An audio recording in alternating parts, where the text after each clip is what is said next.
antes de mais nada, né? Títulos, enfim, tudo isso. Mas a gente Sim. tem que fazer o que ressoa na nossa alma. E eu acho que a gente tem que fazer um pacto com o nosso desejo. Eu acho que esse é o que eu sigo pra minha vida. E às vezes eu me pergunto, eu quero mesmo esse desejo? Quando eu acho que é mais ou menos, eu deixo um pouquinho de stand-by. Quando é aquilo, eu acho que nunca abandona a gente. E eu sou antropóloga, né, de formação. Tô na carreira acadêmica há muito tempo. Muitos anos dando aula, fazendo pesquisa. Sim, Bia é doutora, tá? A gente pode chamar de doutora Bia, porque ela tem doutorado. Nesse caso, ela nesse é caso, doutora sim. Bia. No caso, ela é mesmo doutora. É bom enfatizar isso também, né? Gosto. E aí eu tenho uma carreira acadêmica, sei lá, de quantos anos, enfim, muito tempo dedicada a isso. Só que a escrita, ela sempre foi algo que ressoou na minha alma de uma forma muito intensa, no meu corpo, nos poros. E eu sabia, eu falei assim, eu preciso escrever uma história. Eu preciso escrever uma ficção. Só que a vida vai acontecendo, Eu acho né? que a antropóloga tem essa coisa, né? De interesse Tem. do humano todo. Sim. Porque a antropologia é uma ciência do outro, né? E a etnografia, né, que é o método da antropologia, ele não existe sem um contato. Ele não existe sem a história da vida, a história de vocês importa. Então, é uma ciência que eu sou apaixonada porque é uma ciência da história, da vida do outro, né? Uma outridade, como diria Malinowski, falando que é o pai da etnografia. Enfim, mas já estamos dando aula de antropologia Adoro, aqui, né? professora! Enfim, a antropologia sempre, né, me levou para esse lugar. Eu sempre fiz trabalho de campo, né? Só para comentar, meus trabalhos de campo são com refugiados, né? Fiz trabalho em Roma, aqui no Brasil, com usuários de drogas, né? Com políticas de atenção e cuidado a usuários de drogas, usuários radicais, né? Crack, moradores de rua, enfim, sempre gostei de trabalhar com essa parcela. Então, muitos anos com isso, né, pesquisando isso. E minha última pesquisa, ela estava com refugiados e teatro. Como que o teatro pode ser uma forma de integração social para os refugiados. Então, eu estava arte e academia e tal, veio a pandemia. E aí, quando a pandemia chegou, eu falei assim, eu acho que esse é o momento de fazer o que eu quero. Sim, aquela coisa do pacto com o desejo, né? Eu falei assim, vou sentar o meu bumbum e vou escrever a minha história.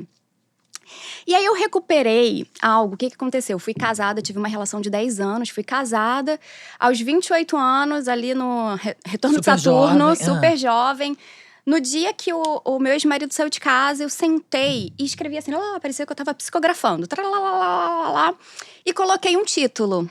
Olhos de Giz. Fechei, guardei na minha gaveta e fui viver minha vida. E aí, quando veio esse meu impulso, né? Eu falei assim, agora é a hora de escrever a ficção, o meu romance, o que eu quero colocar no mundo, né? Me veio a história inteira. Parece assim que eu recebi a história. A história já estava dentro de mim, acho que só esperando o momento mesmo de ser contada. E aí eu falei assim, tenho que escrever essa história. Escrevi a história e eu falei assim, qual é o título dessa história? E aí eu me remeti àquele texto que eu tinha escrito alguns anos atrás, que era um título do meu derramamento, assim, da mudança de ciclo, né? Da mudança de ciclo dessa mulher, né? Tô me separando e tô uma mulher sozinha no mundo e escrevi Olhos de Giz. Olhos de Giz, ele conta a história de... Qual é o objetivo, né? A gente tá falando sobre autoria feminina. E é o que a gente tá falando aqui o tempo inteiro. Somos autoras... Protagonismo feminino, é o que a gente fala. Total. Mas, e a gente escreve essa história, né? A gente assina o nosso próprio protagonismo. Então, Juliana, Verônica, Bia, somos autoras da nossa própria vida e somos autoras do que a gente quiser escrever.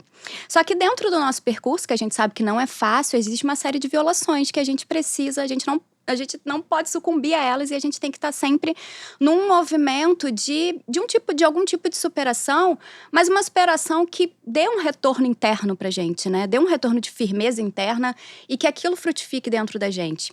Então, a minha personagem, a Aurora, ela se descobre autora. E ela é violada, né? Acontece algo que nunca acontece com ninguém, gente. Na história das mulheres nunca aconteceu isso, que é dela ser roubada. Ter as suas... Tipo, todo dia. Todo dia, toda hora, todo segundo. Ter as suas ideias, né? E aí, o que é a palavra, né? O que é a ideia? A ideia é tudo, né? A ideia é o que você gesta o tempo inteiro. Quando você tá dormindo, quando você acorda, você toma banho, quando você escova o dente, quando você pega o metrô, quando você tá ralando, quando você tá sentado estudando. Gente, a ideia, o que sai da gente é um esforço de corpo, alma, espírito, mente. Então não tem nada mais do que a palavra que sai da gente. É muito nosso. Sim. Então é roubar a sua vida. É uma violação gigantesca. É, mais que uma violação intelectual, né? A gente trata como uma violação intelectual, mas é uma violação vital, uma violação identitária, uma violação do seu suor, de quem você entende como ser humano. Então a Aurora, ela passa por isso, e aí ela passa Esse é um por spoiler do livro?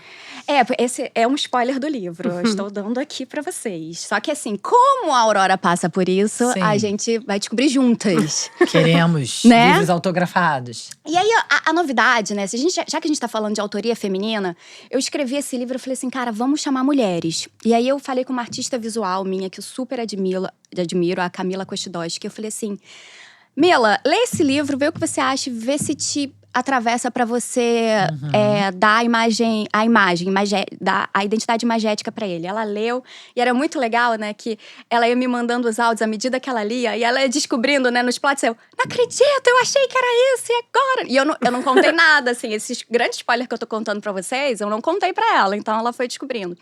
E ela fez ficou linda, né? Ficou linda a arte visual dela, do livro. E aí, quando eu olhei aquele livro com a arte visual, eu falei assim, cara, essa arte visual precisa ter, sabe, esses quadros, eles precisam ter o mesmo impacto que as palavras. Vamos fazer um casamento, né, entre a imagem e as palavras. E aí veio a ideia, eu comecei até a pesquisar, não encontrei, assim, que é fazer o lançamento do livro com a exposição. Então, ela vai transformar, né? Ela já transformou toda a arte visual que tá no livro em quadro, ou seja, eu comprei esse livro e quero ter essa imagem na minha casa. Então, é uma exposição em conjunta que a gente fez, assim, 2 autoras das suas próprias vidas, duas artistas mulheres. E aí a gente vai fazer essa exposição junto, né, com a realização do Museu das Mulheres. Estamos aqui falando de coisas potentes de Brasília, com a curadoria e direção artística da Cissa. E aí foi juntando mulher. E é incrível que quando a gente vai caminhando, vai se juntando… Minha filha vai tropeçando num monte de mulher, né? E só mulheres incríveis, donas da porra toda. Como cheguei até aqui, né? Cheguei até aqui. Enfim, e aí esse livro é pra gente falar sobre a autoria feminina, porque tivemos muitos silenciamentos, ainda temos, né? Roubos, enfim. E pra falar disso, que a gente não aceita mais ser roubada dentro do que é mais nosso, sabe? A gente é autora, protagonista, a gente assina. Tenta direito, garota.